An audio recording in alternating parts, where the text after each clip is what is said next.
Boa noite, queridos e amados irmãos. Quero saudá-los com a graça e com a paz de nosso Senhor e Salvador Jesus Cristo. É uma alegria imensa poder estar aqui com os irmãos e mais uma vez poder compartilhar convosco a palavra de Deus. Faço também minhas as palavras que o pastor as dirigiu. O pastor Alfredo, desde quando nós chegamos, tem sido assim, alguém muito próximo. Não só ele, mas a igreja, e nós louvamos ao Senhor por isso, no nome de Jesus. Agradecemos ao Senhor, porque igreja é isso. Igreja é o ajuntamento dos salvos. É quando nós nos encostamos uns nos outros e podemos dizer assim: você é salvo? Que bênção, eu também sou. É uma alegria maravilhosa. Você pode dizer isso para quem está perto de você? Deixa eu ver. Fala assim: você é salvo? Eu também sou. Querido, isso é igreja, é o ajuntamento dos salvos para glorificar o Senhor, para agradecê-lo por tão grande salvação e para ser alimentado nessa salvação, na qual, diz a palavra de Deus, nós devemos crescer, progredir em nome de Jesus. Eu quero compartilhar convosco, queridos, a palavra do Senhor que está em Lucas, no capítulo 19, uma história muito conhecida. Desde pequenininho você deve ter ouvido essa história. Desde pequenininho você devia cantar essa história, não é? Aposto que a Sandra ainda lembra dos gestos, não é? Dessa história. Lembra? É a história que está em Lucas, no capítulo 19, do verso 1 ao verso 10. Mesmo sentados, mas com toda reverência ao Senhor e à sua palavra, diz assim a palavra de Deus: entrando em Jericó, atravessava Jesus a cidade. Eis que um homem chamado Zaqueu, maioral dos publicanos e rico, procurava ver quem era Jesus, mas não podia, por causa da multidão, por ser ele de pequena estatura. Então, correndo adiante, subiu a um sicômoro, a fim de vê-lo, porque por ali havia de passar. Quando Jesus chegou àquele lugar, olhando para cima, disse-lhe: Zaqueu, desce depressa, pois me convém ficar hoje em tua casa. Ele desceu a toda pressa e o recebeu com alegria. Todos os que viram isto murmuravam, dizendo que ele se hospedara com homem pecador. Entre mentes, Zaqueu se levantou e disse ao Senhor: Senhor, resolvo dar aos pobres a metade dos meus bens, e se em alguma coisa tenho defraudado alguém, restituo 4 vezes mais. Então Jesus lhe disse: hoje houve salvação nesta casa, pois que também este é filho de Abraão. Juntos, porque o Filho do Homem veio buscar e salvar o perdido. Pai, te agradecemos pela tua palavra, rica e maravilhosa. Agradecemos ao Senhor porque ela é alimento para a nossa alma. Agradecemos ao Senhor porque ela é lâmpada para os nossos pés e luz para os nossos caminhos. Agradecemos ao Senhor porque ela é perfeita e restaura a alma. Agradecemos ao Senhor, ó Pai, porque por ela o Senhor nos admoesta, o Senhor nos corrige, o Senhor nos repreende, o Senhor nos educa. Te louvamos pela tua palavra em nome de Jesus.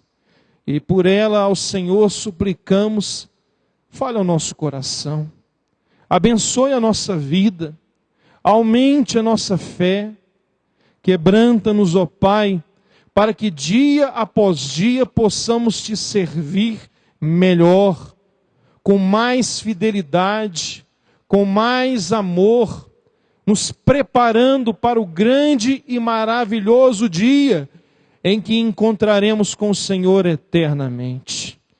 Abençoa o teu servo, conceda-lhe unção, autoridade, ousadia, sabedoria, em nome e por amor do Senhor Jesus Cristo.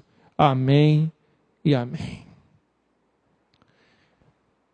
Talvez você tenha escutado essa história algum dia, ou alguma vez, ou até por mim mesmo, né? Mas é o seguinte, o pai tinha um filho e a mãe já falecida, e ele queria lhe dar um presente, mas por causa da pobreza, da carestia, ele não tinha como lhe comprar o melhor presente. Usando da sua profissão, da sua criatividade, ele então resolveu fabricar o presente para o próprio filho.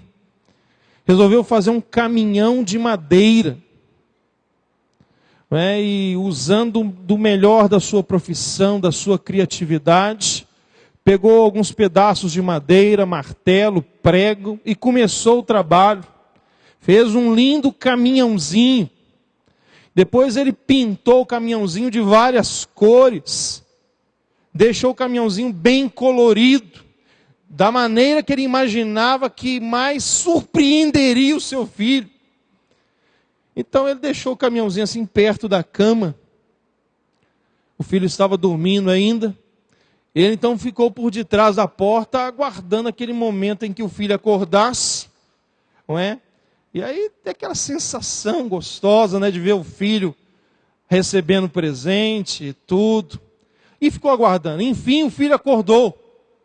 Levantou, esfregou os olhos, olhou para o caminhãozinho, deu assim uma encostada no caminhãozinho, aquele negócio todo.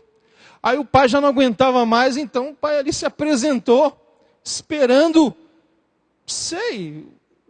um abraço, né? Não sei tantas coisas. Aí o pai então se apresentou e o menininho então olhou para o pai e disse assim: ah, pai, eu queria um de controle remoto, não queria esse não. Deu um chute no caminhãozinho lá para debaixo da cama. E assim, imagina o coração daquele pai, imagina a situação que aquele pai ficou. Não é? Bom, no final da mensagem você me cobra essa história que eu quero terminar, tá bom? Mas no final. Tá? Bom, nós estamos diante de um texto muito conhecido. Por via das dúvidas, quem é que nunca ouviu esse texto aqui? Tem alguém que não conhecia esse texto? Nunca o leu? É a primeira vez que o ouviu? Tem?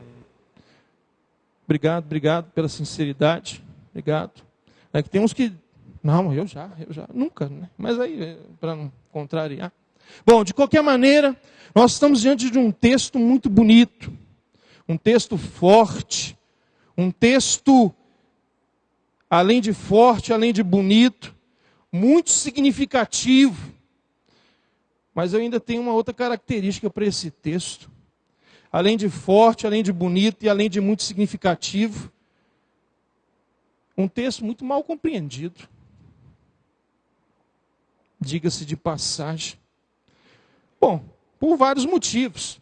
Um deles, talvez, foi que, num tempo não tão longe atrás, alguém então fabricou uma música, tendo sobre tema esse texto aqui. Não sei se você já ouviu essa música também, eu acho que sim. Talvez essa música seja mais conhecida que o texto, não é? Quando um cantor cantava, eu não sou muito bom para cantar não, mas eu vou arriscar assim, sabe o que é? Tentar aqui alguma coisa, né? Mas ele cantava assim: entra na minha casa, lembra? Entra na minha vida, né? Bom, é conterrâneo, então, né? Mas chegar na voz dele está difícil. De qualquer maneira, essa música alcançou um âmbito nacional, se tornou muito famosa, não é? Principalmente por se tratar dessa ocasião aqui da palavra de Deus, não é? Regis Danege, então, ao compor essa música, ele aumentou ainda mais a sua fama, não é? E por onde ele ia, ele cantava essa música, e ela ficou muito gravada no meu coração, porque teve uma época que eu estava terminando o seminário em Belo Horizonte, e aí quando eu ia para Belo Horizonte, eu ficava na casa da minha mãe, e a minha mãe tinha lá um toca-CDs lá, com um CD daqueles quechuas, os peruanos, não tem? O negócio da flauta, né? E fica assoviando os hinos, as músicas assim e tal. E aí ela tinha lá e colocava para tocar só essa música. E colocava lá para repetir o negócio e ficava o dia inteirinho, né? O dia inteirinho. Não tinha como não pensar nessa música. Bom, onde é que eu quero chegar? A música realmente tem assim uma melodia até atraente mesmo. Ela prende a nossa atenção e é até bonita. Muito bonita. Uma iniciativa assim impressionante. Se não estivesse errada, né? O problema dela é que ela interpretou erradamente o texto bíblico. A música tentou mostrar como que quem fosse o personagem central dessa história aqui fosse um homem chamado Zaqueu. E na verdade o protagonista aqui nesse texto, o personagem central aqui não era Zaqueu de jeito nenhum. O personagem central no texto que nós acabamos de ler era o Senhor Jesus Cristo. O texto aconteceu ao redor da ação dele. O texto só está aqui por causa dele. Bom, mas vamos reparar aqui um pouquinho, né? Vamos lembrar quem foi o autor do Evangelho, Lucas. E Lucas tinha um grupo em vista. Aliás, ele até dirigiu o livro a uma pessoa em específico, Teófilo. Estou escrevendo para você tudo aquilo que aconteceu a respeito do Senhor Jesus Cristo, mas o texto é inspirado pelo Espírito Santo. Então não foi só para Teófilo, foi para todos os crentes daquela época e para todas as épocas. E Lucas tinha um propósito em mente. Lucas queria que esse evangelho, então, apresentasse de uma maneira assim, muito forte, a ação do Filho de Deus, do Senhor Jesus, principalmente a sua obra. E na sua obra, falando especificamente sobre a sua morte e a sua ressurreição. Podemos dizer ainda que esse texto, então, trata-se de um movimento, de um deslocamento. O Senhor Jesus está atravessando toda uma região. Jesus está indo para Jerusalém. Na verdade, inspirado pelo Espírito Santo, Lucas construiu assim um negócio maravilhoso, mostrando o clímax da história quando Jesus chega em Jerusalém para ser morto, para sofrer, para ser morto, ser crucificado, morto e depois ressurreto. E ainda conta os detalhes em Jerusalém, conta até algumas questões sobre o próprio Senhor Jesus Cristo que os outros evangelhos não narraram. Algumas histórias que os outros evangelhos não narraram. Lucas então relata. Lucas deixa isso assim bem a par. Não só para Teófilo, mas eu acredito para que um grupo também não judeu, que estaria lendo o texto naquela época, e acredito que ainda para mim e para você.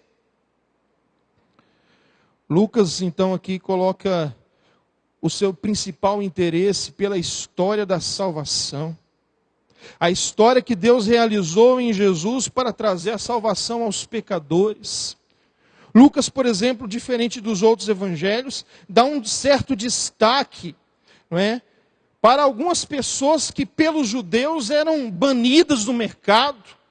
Para algumas pessoas que serviam a uma certa discriminação. Lucas então traz um evangelho e relata histórias de pessoas que eram malquistas, mas que por Cristo não foi. Lucas ainda traz assim uma importância muito grande, muito linda, né, sobre a oração. Lucas ainda destaca alguns momentos de louvor que vão marcar a história. Lucas tem uma estrutura literária que mostra então a jornada de Jesus a Jerusalém, o sacrifício de Jesus, mas também a soberania de Deus no ministério e na morte de Jesus. Quando nós olhamos para Lucas 19 em questão, essa história também ela não está assim isolada do seu contexto, muito pelo contrário. Se repararmos aqui do que Jesus estava falando antes e do que ele vai falar depois, o assunto continua na mesma linha, na mesma corrente de raciocínio. Lucas quer apresentar então não é? Quer deixar claro então para os seus leitores, para os seus ouvintes, para todas as épocas, para todas as culturas, para todos os povos, que Jesus é o Salvador. Poderíamos dizer então que o versículo-chave nesse texto que lemos é o versículo 10, sem nenhuma dúvida. É o grande âmago desse texto, porque o Filho do Homem veio buscar e salvar o perdido. Esse é o propósito do Senhor Jesus Cristo, a salvação de pecadores. E quando nós olhamos então para essa narrativa, queridos, podemos destacar coisas aqui que servem então para a nossa edificação, servem para a nossa reflexão, servem para a transformação da nossa vida. Eu gostaria de meditar com os irmãos nessa noite sobre os valores graciosos da salvação. Poderíamos destacar pelo menos 3 valores aqui que são graciosos quando pensamos na salvação. Jesus entra em Jericó. Vale lembrar que Jericó, então, não era aquela mesma Jericó do tempo de Josué. Aquela já estava completamente arrebentada pela história. Quando Jesus vem na era herodiana, há uma nova Jericó. Jesus, então, atravessa a cidade. E o texto diz que por causa de Jesus, tinha um homem lá que queria conhecê-lo muito.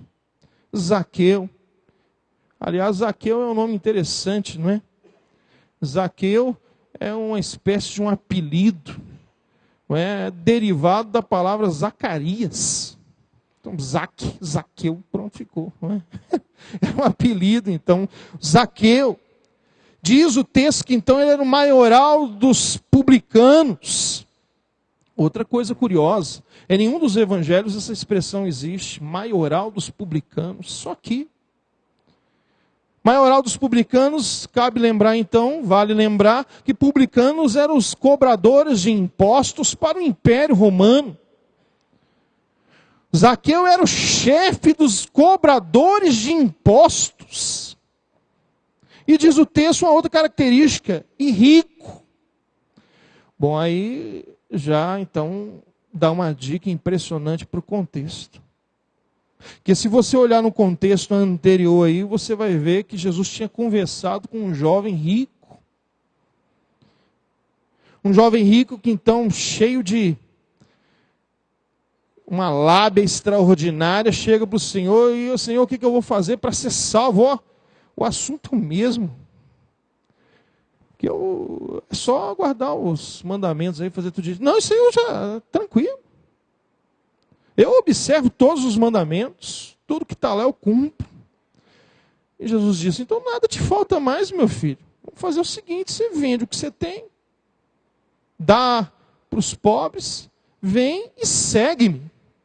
Alguns estudiosos ficam na dúvida se o maior desafio para aquele jovem seria vender tudo que ele possuía, mas é o que o texto diz, né?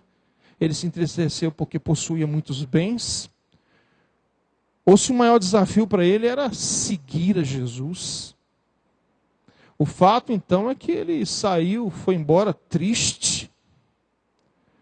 Mas em seguida, está aí no contexto, se você ler do verso 24 ao verso 30, olha só, e Jesus, vendo-o assim triste, disse, quão dificilmente entrarão no reino de Deus os que têm riquezas. Porque é mais fácil passar um camelo pelo fundo de uma agulha do que entrar um rico no reino de Deus. E os que ouviram disseram, sendo assim, Senhor, quem é que pode ser salvo? Mas ele respondeu, os impossíveis dos homens são possíveis para Deus. E disse Pedro, eis que nós deixamos nossa casa e te seguimos. Respondeu-lhes Jesus, em verdade vos digo que ninguém há que tenha deixado casa ou mulher, ou irmãos, ou pais, ou filhos, por causa do reino de Deus, que não receba no presente muitas vezes mais, e no mundo por vir a vida eterna. Veja então que o assunto é correlacionado. Tem toda uma ligação. Aí Jesus então entra em Jericó. Antes da sua entrada em Jericó, ainda tem um incidente. Um cego que grita desesperadamente por socorro, por ajuda, por um milagre. E diz o texto então que quando ele clamou, Jesus, filho de Davi, tem compaixão de mim, Jesus parou e mandou que lhe trouxessem e lhe curou. Bom, Jesus então começa já a quebrar alguns paradigmas ali naquele momento. Os discípulos tinham mandado o cego calar a boca. É como se eles dissessem assim: meu querido, para de infernizar. Deixa Jesus caminhar. Mas aí alguns paradigmas já são quebrados e agora Jesus então entra em Jericó. E aí a história vai e começa a falar desse sujeito chamado Zaqueu, maioral dos publicanos e rico. E diz o verso 3, ele procurava ver quem era Jesus. Aí aqui tem uma outra situação, né? Ficou aí algum tempo em discussão.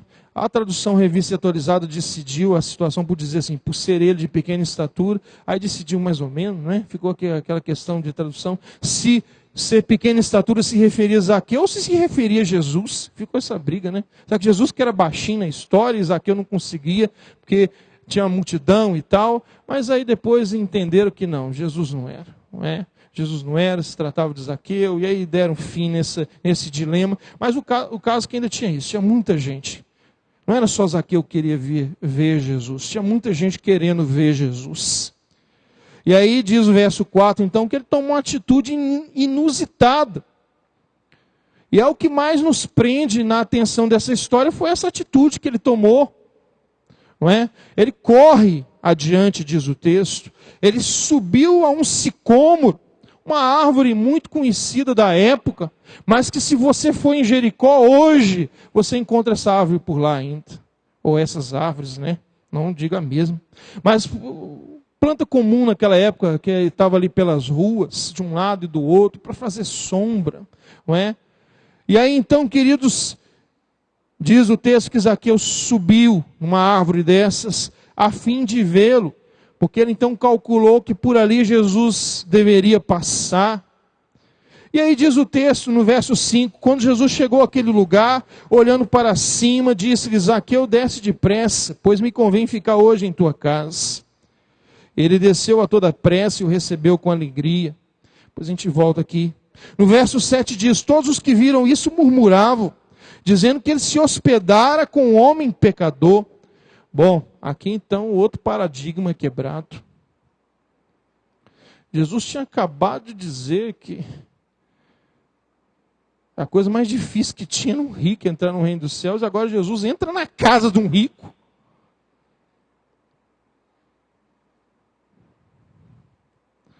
E aí a multidão começou a reclamar, começou a murmurar. Eu fico pensando que os religiosos ali da cidade devem ter ficado irados. Mas ele tinha que ter ido para minha casa. Como é que ele vai entrar na casa de um pecador? Eram assim que eram tratados então os cobradores de impostos. Mas aí o texto então diz que acontece algo surpreendente. No versículo 8, entre mentes, Zaqueu se levantou e disse ao Senhor: Senhor, eu resolvo dar aos pobres a metade dos meus bens. Aquilo que o jovem rico não fez, Zaqueu fez. E se em alguma coisa tenho defraudado alguém, restituo 4 vezes mais. Então ele fez o que o jovem rico não fez, e ainda colocou uma situação acima da própria lei, que obrigava quem cometesse esse tipo de delito a restituir 1/5. Ele diz, não, eu dou 4 vezes mais. Versículo 9, então Jesus disse, hoje houve salvação nessa casa. Então o assunto da história está aqui, salvação. Pois que também este é filho de Abraão. Essa linguagem filho de Abraão nós vamos encontrá-la num outro contexto, no capítulo 16, quando Jesus conta a história do rico e de Lázaro. não é? E lá então, mais uma vez, coloca Lázaro no seio de Abraão, não é? A figura aqui de Abraão, então, não é determinante pensando na pessoa de Abraão, mas pensando nele como pai da fé, pensando nele como aquele que abriu uma nova era para todos que seriam salvos depois dele. Um tipo de Cristo. E aí Jesus então conclui aqui, vamos dizer assim, a sua hospedagem na casa de Zaqueu, falando da sua missão como um todo. Porque o Filho do Homem veio buscar e salvar o perdido. Foi isso que o Filho do Homem veio fazer. Ele veio trazer salvação. Ele veio salvar. Ele veio restaurar. E aqui, queridos, a gente encontra valores graciosos, então, dessa tão linda e maravilhosa salvação. E que eu gostaria de destacar simplesmente nesses versos 5 e 6. E se você pudesse, eu gostaria que você repetisse esses textos comigo mais uma vez, encarecidamente eu te peço. Os versos 5 e 6, vamos lá todos juntos? Quando Jesus chegou àquele lugar, olhando para cima, disse-lhe: Zaqueu, desce depressa, pois me convém ficar hoje em tua casa. Ele desceu a toda pressa e o recebeu com alegria. 3 valores graciosos da salvação nós encontramos nesses 2 versos. O primeiro, queridos, é o valor pessoal da salvação. O interessante nessa passagem é que Jesus trata Zaqueu pessoalmente. Ele se dirige a Zaqueu pelo nome dele. É uma conversa pessoal. É um relacionamento pessoal. É um encontro pessoal. E nós encontramos aqui então um valor gracioso da salvação. É o valor pessoal da salvação. Interessante aqui nesse encontro é que Zaqueu estava curioso para saber quem era Jesus. Mas o interessante da história é que Jesus já sabia quem era Zaqueu. Enquanto Zaqueu se preocupava em descobrir quem era Jesus, Jesus já sabia quem era Zaqueu. Isso faz então o encontro se tornar mais pessoal ainda, porque Jesus nos conhece pelo nome. Aliás, for assim desde o Antigo Testamento. Fico pensando no chamado de Samuel. Quando Deus então diz Samuel, aquele negócio de noite lá, Samuel, Samuel. Uma vocação pessoal. Moisés. E aí, queridos, nós temos no Novo Testamento uma outra história paralela com essa, uma história de salvação, que foi de Saulo, lembra do encontro dele com Jesus? Saulo, Saulo, por que tu me persegues, Saulo? Outro encontro pessoal. É um valor gracioso da salvação, queridos. Quando o Senhor Jesus Cristo nos salvou, Ele fez isso pessoalmente. Aliás, o pastor até orou isso aqui nesse instante. Não sei quantos perceberam, não é? Cristo na cruz, então, na hora da morte, Ele diz, está consumado. Então ali, disse Josafá Vasconcelos uma vez no sermão dele, né? Que quando antes dele dizer está consumado, ao mesmo tempo, depois disso, ele diz, Senhor, aqui eu estou morrendo pelo Alfredo, eu estou morrendo pela Sandra, eu estou morrendo pelo João, e assim que ele foi citando o nome de cada pessoa por quem ele estava morrendo pessoalmente.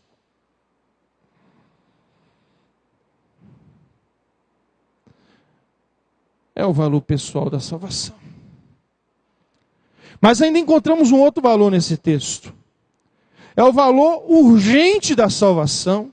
Diz o texto que quando Jesus se dirigiu a Zaqueu, além de lhe chamar pelo nome, ele ainda lhe diz: desce depressa, Zaqueu. E aí no versículo 6 ainda diz: ele desceu com toda a pressa.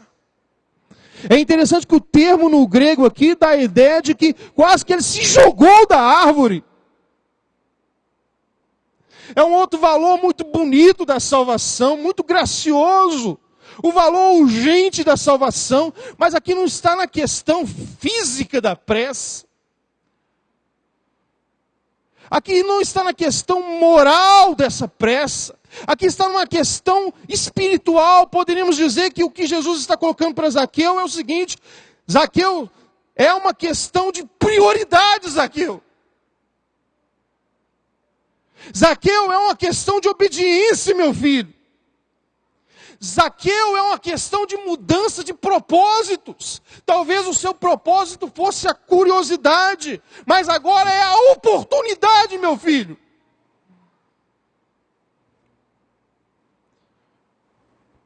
É o valor gracioso da salvação.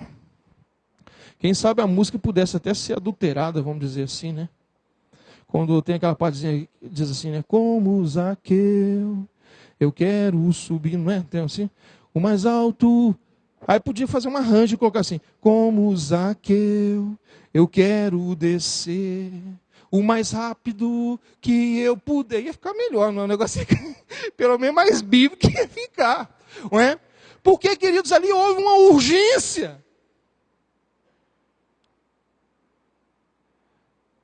E é interessante que, quando o Senhor Jesus Cristo fala do seu reino, quando o Senhor Jesus Cristo fala da inauguração desse reino, um dos aspectos do Senhor Jesus Cristo sempre foi essa questão da urgência, da prioridade. Trabalhemos enquanto é dia. A noite vem e não vai dar mais para trabalhar. Vamos fazer o nosso serviço e vamos fazer logo. É o valor gracioso, queridos, dessa salvação. Eu fico pensando então nesse episódio de uma outra maneira.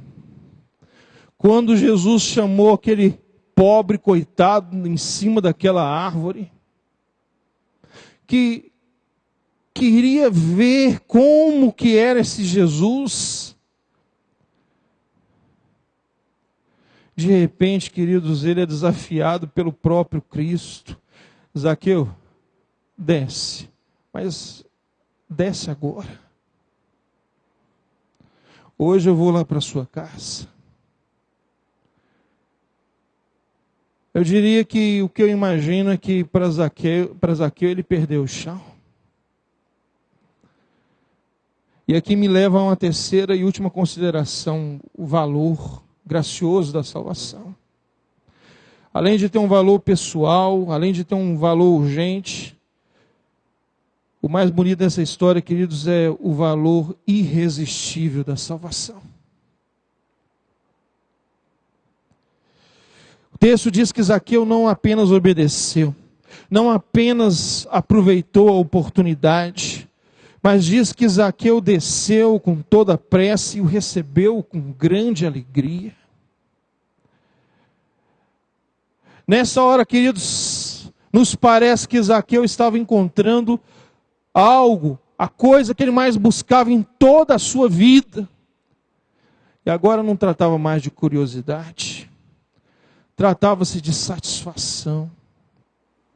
É o valor irresistível da salvação. James Boyce, falando sobre isso, ele disse o seguinte: abandonados em nós mesmos, nós resistimos à graça de Deus. Mas quando Deus age em nosso coração, regenerando-nos e criando uma vontade renovada, então o que antes era indesejável torna-se altamente desejável. E voltamos-nos para Jesus da mesma forma como antes fugíamos dele.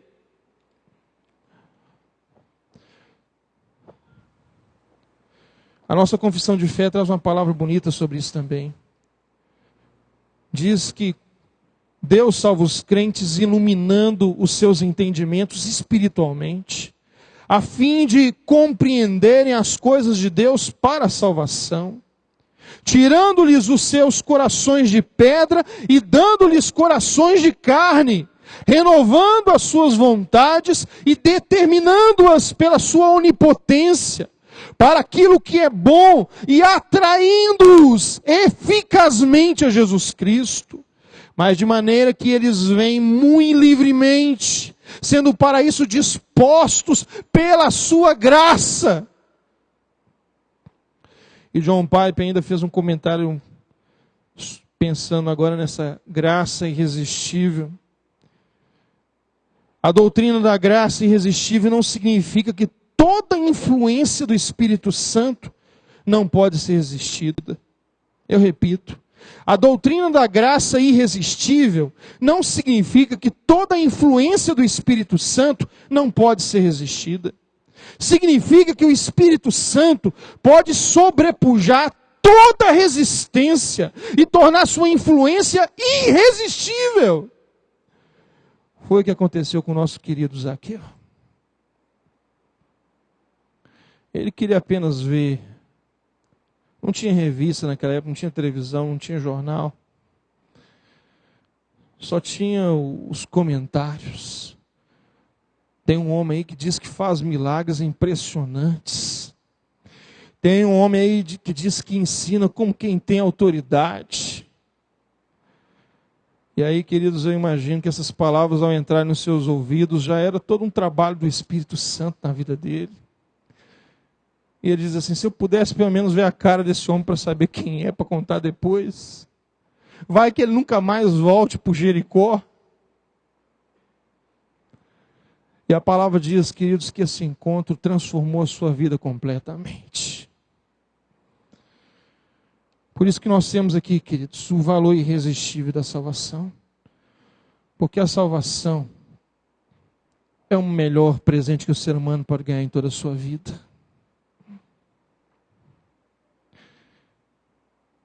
É a melhor coisa que pode acontecer na história do ser humano. E eu gostaria de trazer essa mensagem para nós nessa noite, queridos, para que nós fôssemos despertados por ela, para pelo menos 3 aspectos. Já concluindo.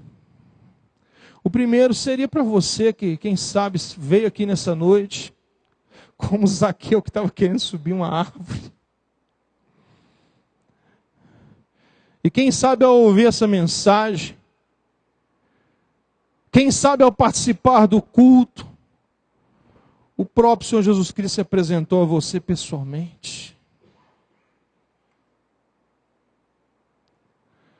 Quem sabe nessa noite, queridos, iluminados pelo Espírito Santo, você está disposto a ser convertido pelo Senhor Jesus Cristo. Quem sabe sair daqui nessa noite, queridos, não da mesma forma como você entrou, mas sair completamente transformado pela graça de Deus. Assim aconteceu com Zaqueu. A sua vida moral mudou. Já foi belíssimo. Mas a sua vida espiritual mudou, querido. Jesus lhe disse: hoje houve salvação nessa casa, porque esse também é filho de Abraão. E é isso mesmo que Jesus veio fazer. Ele veio buscar e salvar o que havia perdido. Quem sabe nessa noite que Jesus veio para buscar você. Mas há um segundo aspecto que cabe lembrar. Quem sabe eu estou falando com salvos, pessoas que foram transformadas pelo poder de Deus, foram não apenas convencidas pelo Espírito Santo do seu pecado, da sua justiça e do seu juízo, mas foram regenerados pelo lavar regenerador do Espírito Santo de Deus. Nasceu de novo, se tornou uma nova criatura em Cristo Jesus. As coisas antigas passaram e eis que tudo se fez novo. Essa mensagem também é para você. É um aspecto de uma reflexão, queridos. Porque às vezes nós fomos transformados pelo poder de Deus. O pastor frisou isso tão bem nos louvores. Fomos transformados pelo poder de Deus. Deus fez algo maravilhoso, fez um verdadeiro milagre na nossa vida. Mas aí, parece tudo tão frio, pastor. Parece tudo tão monótono. Eu venho, eu canto, eu louvo, eu leio a Bíblia, mas eu não sei.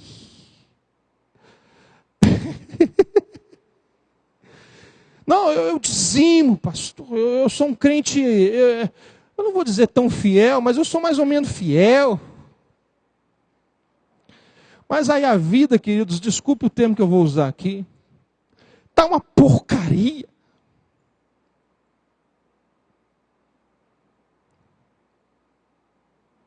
Se fosse para compartilhar a sua fé, era perigoso você nem lembrar o que Jesus fez e no dia que ele fez. Seria perigoso você nem saber a data que foi. Seria perigoso, queridos, você não ter um testemunho para contar sobre o maior milagre que pode acontecer na vida de um homem e que foi o que Jesus fez na sua vida, meu filho. Essa palavra serve como um acordar, um despertar. Vamos lembrar o que Jesus fez. Vamos lembrar que um dia Jesus entrou na casa de Zaqueu, não porque Zaqueu convidou. E vamos lembrar que um dia ele fez a mesma coisa na minha e na sua vida. Ele mudou tudo. Ele transformou água em vinho. Ele transformou tristeza em alegria. Ele transformou desgraça em graça. Ele curou a nossa alma. Não podemos viver como era antes. Não podemos, queridos. Por isso precisamos relembrar da salvação. Eu te digo mais, deveria ser todas as manhãs quando acordássemos. Pense bem, queridos. Todo dia quando acordássemos, ao abrir os nossos olhos, devíamos pensar assim: Senhor, obrigado porque o Senhor morreu por mim na cruz e salvou a minha alma. Obrigado, Senhor. Obrigado por poder vir à igreja, obrigado por ter outras pessoas salvas, eu poder compartilhar com elas, poder adorar o Senhor em espírito e em verdade. Obrigado, Senhor. É uma palavra de reflexão. Mas também, queridos, um terceiro e último aspecto é uma palavra de incentivo. A mensagem, porque o Filho do Homem veio buscar e salvar o que havia perdido, foi delegada para mim e para você. É uma mensagem que nós devemos levar quando oportuno ou não. É uma mensagem que temos que esparramar por aí. Mas eu te entendo, às vezes é complicado mesmo. Nós somos desafiados por Deus a pregar essa palavra pela vida e pela palavra. E às vezes você pode ficar num incômodo problema de pensar: como é que eu vou pregar algo que eu não estou vivendo? Então, queridos, uma coisa precisa da outra, isso é verdade. Entendendo que você foi salvo por Jesus Cristo, entendendo que o que Ele fez na sua vida foi a melhor coisa que aconteceu, agora você tem uma mensagem urgente para levar para frente. Você tem uma história a compartilhar. Não só o que Cristo fez na cruz, mas o que Ele fez na cruz e aplicou na sua vida. Parece que eu estou esquecendo alguma coisa. O que é, João? A história do caminhão, João. Se você não me lembra, já era, filho. Você tem que lembrar, cara. Entendeu? Mas vamos lá. Tinha um negócio da história do caminhão. Bom, o menino cresceu. E o pai dele morreu. E aí então, naquela nostalgia, naquele saudosismo, resolveu dar um pulo à antiga casa, antigo quarto. Incrível que pareça, estava do mesmo jeito. E ali assim vieram tantas coisas na sua cabeça, tantas lembranças. E uma delas foi o dia que ele ganhou o brinquedinho e desprezou. Aí ele resolveu dar aquela olhada debaixo da cama assim. E quando ele olhou, o caminhãozinho estava lá mesmo. Ele custou acreditar, puxou o caminhãozinho, abriu a portinha e tinha lá dentro uma carta que ele nunca tinha lido. Ele abriu a cartinha e disse: filho, é um presente simples, mas é o melhor que eu posso te dar. Construir um caminhãozinho para que nele você carregue todas as coisas boas que você puder juntar na sua vida. Ele abriu, depois que o pai morreu. Não faça a mesma coisa com essa mensagem, meu querido. Está aparecendo mensagem na internet, né? Não faça a mesma coisa com essa mensagem, passa para frente. Mas não faça a mesma coisa com essa mensagem. Deixa que ela toque no seu coração. Permita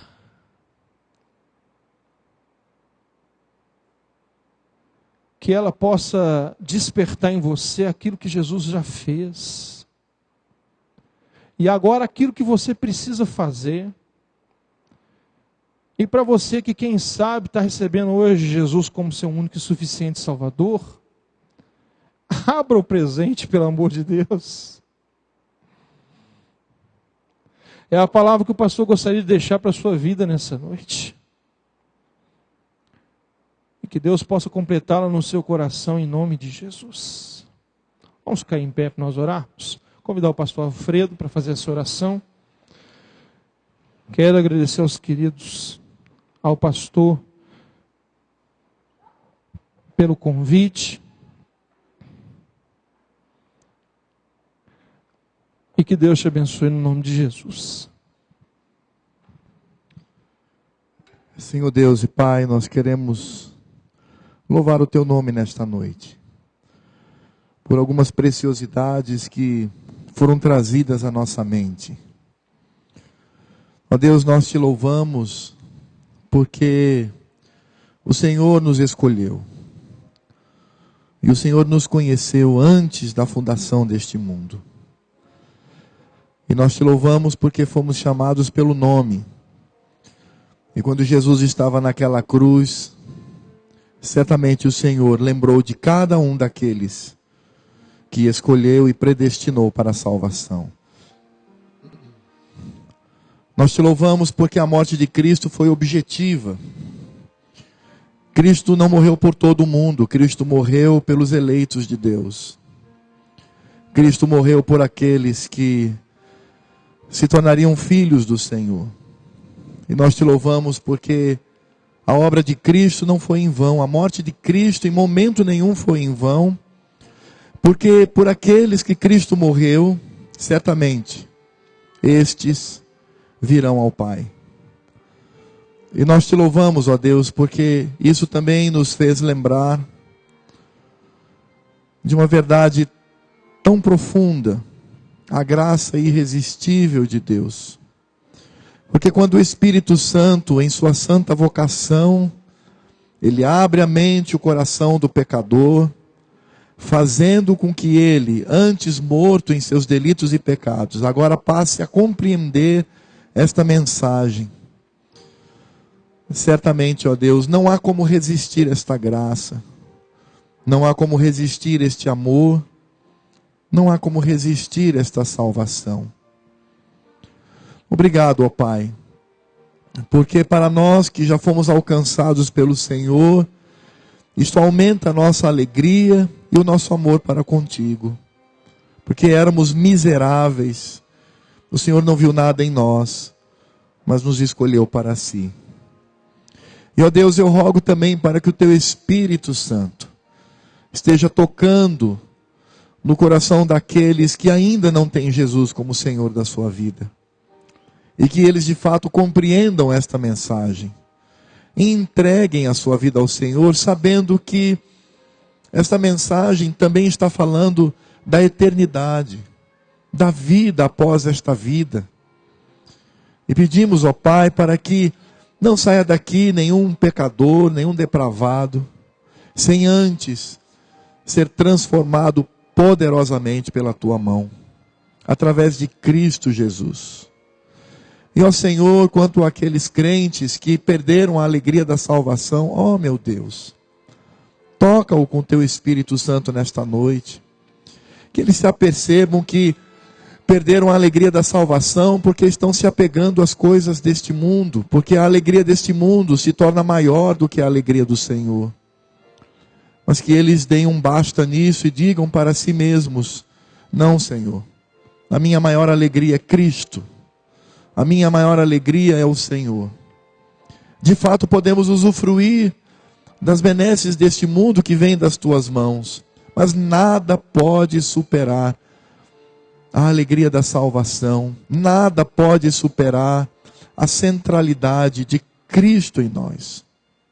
Por isso, ó Pai, que estejamos sendo edificados na nossa vida por aquilo que ouvimos, e que sejamos desafiados a termos uma vida plena na tua presença. É o que eu te peço em nome de Jesus. Amém. Pastor Jean, a bênção, por favor.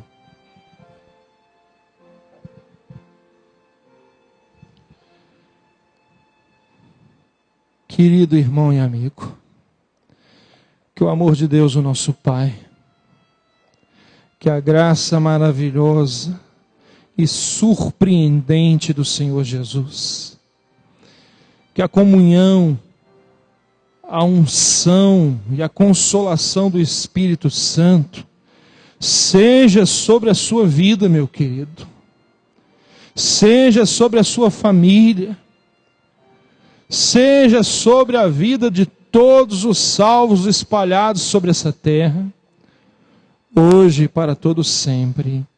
Amém.